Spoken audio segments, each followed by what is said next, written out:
my name is Nour Nissan and I'm a PhD candidate at Carleton, working on soybean and conducting my research at Agriculture Canada.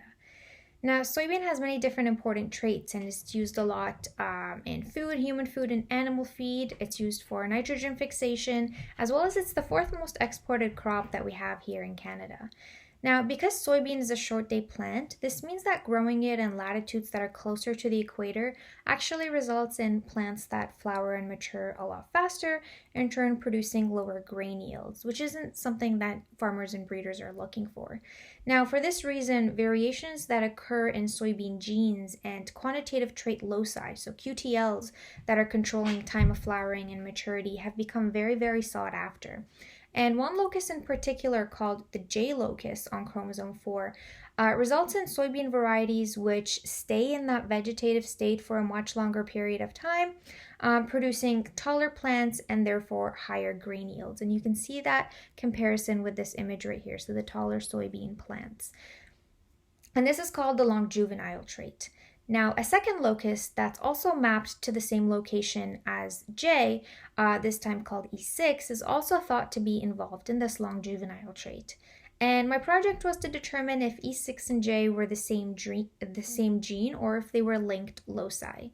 And so I started by PCR amplifying and sequencing this J gene in contrasting soybean lines, just to rule out any polymorphisms between them and this J gene, and that way I can rule out E6 and J being the same gene.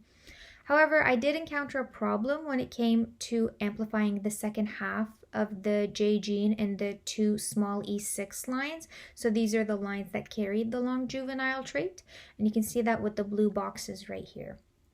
And after a few months of failed trials and some brainstorming, I did come across a tack that's used for hard to amplify regions. And then I was finally able to amplify that second half of those two lines, and I realized that there was an insertion within them. So you can see here the two bands at 10,000 base pairs versus the control at 1,500 base pairs. So when I sequenced this insertion, I found it to be a retrotransposon within the fourth exon of J. So you can see the comparison here. This is what J looks like, and this is the new allelic variation that I had just discovered with the retrotransposon shown in blue. And just to determine if this retrotransposon did in fact change the J protein, I did PCR amplify the cDNA. And I realized that the second half of the cDNA for those two lines didn't exist, again shown in the blue square right here, so there's no band there. This would mean that the mRNA of this gene isn't complete and doesn't actually produce a functional protein.